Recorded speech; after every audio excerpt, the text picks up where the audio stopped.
السلام عليكم ورحمة الله. اليوم عندنا طريقة تحضير المعمول بالفستق الحلبي. نبدأ بالمكونات: 400 جرام طحين أو 3 كاسات ونص كبار، 100 جرام سميد زيرو أو 3 أرباع الكاسة، 100 جرام سكر أو نص كاسة كبيرة، 200 جرام سمن نباتي أو 5 ملاعق سمن نباتي، نكهة محلب، 15 جرام حليب بودرة أو ملعقة كبيرة، 75 ملي مي أو نص كاسة كبيرة مي. فستق حلبي بهالقوام للحشوة مبروش، نص كاسة كبيرة قطر شديد شوي، فستق حلبي للزينة حسب الرغبة. نبدأ بإضافة القطر على الفستق الحلبي ونتركه بين ما نجهز العجينة. مقدار الفستق الحلبي من 250 ل 300 جرام. نضيف عليه القطر ونحركه ونتركه بين ما نجهز العجينة منشان عند التشكيل يتماسك معنا وينحشى بسهولة. ونبدأ بالعجينة، نخلط طحين مع السميد مع السمن.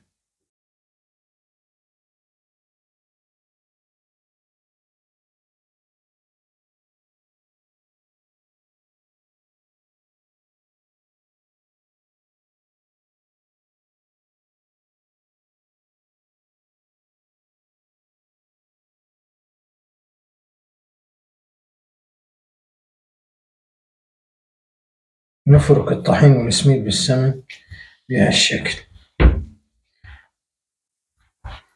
نستمر بفركه ليصير معنا عجينة متماسكة.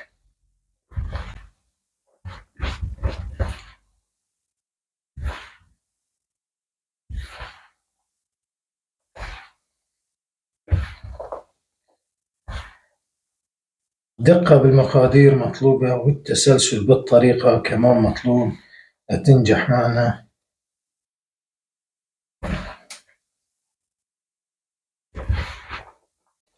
نستمر بالفرك، وأنا بشتغل بأغلب وصفاتي نص كيلو مشان سرعة الفيديو لتوصلكم الفكرة. المقادير موجودة بصندوق الوصف، مقدرة بالجرام وبالكاسة.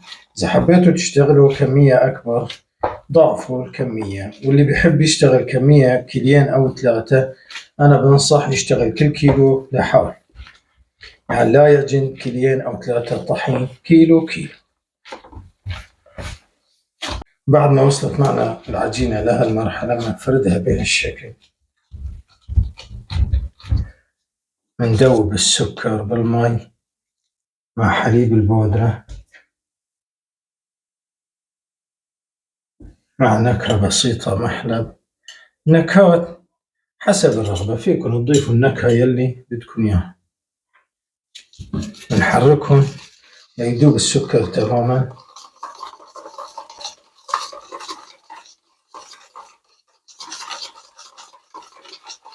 تحبوا نكهة الموزاريلا مع الفستق الحلبي بتعطيها نكهة طيبة.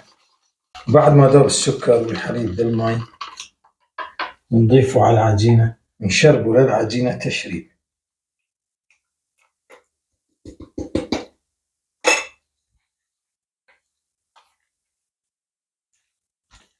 نستمر بتحريكه لحتى العجينة تشرب السوائل بالكامل، لا فرك ولا عجن ولا تعجين، تشريب.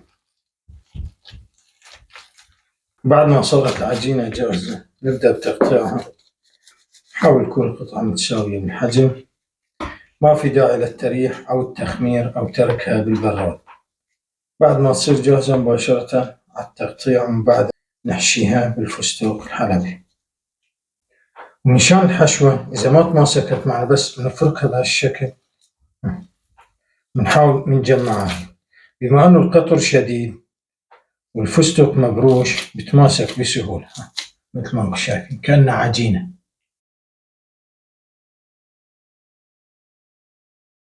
وبعد ما انتهينا من تقطيع العجينة وتشكيل الحشوة نبدأ بالحشو.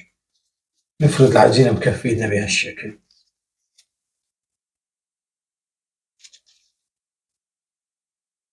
لما بتكون العجينة حلوة بتلف معنا بتسكر على الحشوة بالكامل. إذا بنحب نزينها بالفستق الحلبي المبروش أنا عندي فستق حلبي حبه كامل بدون برش. فينا نحشيه بنفس الطريقة، نضيف له قطر شديد، نفركه شوي. إذا ما تشكل معنا أو تجمع مثل العجينة نحاول نكسره.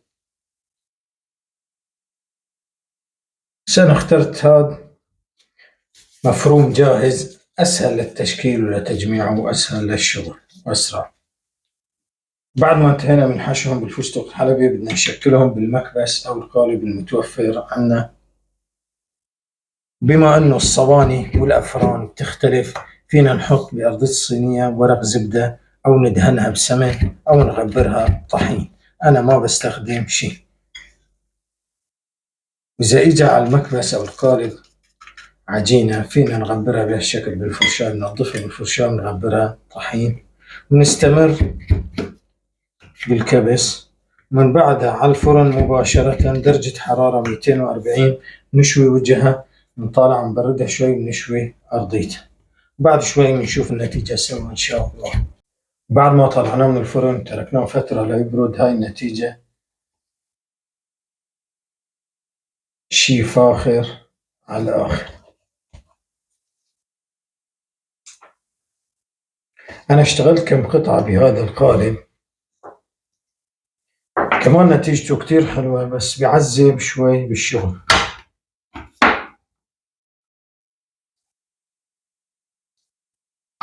إذا عجبتكم الطريقة والنتيجة تابعونا لنستمر، والسلام عليكم ورحمة الله.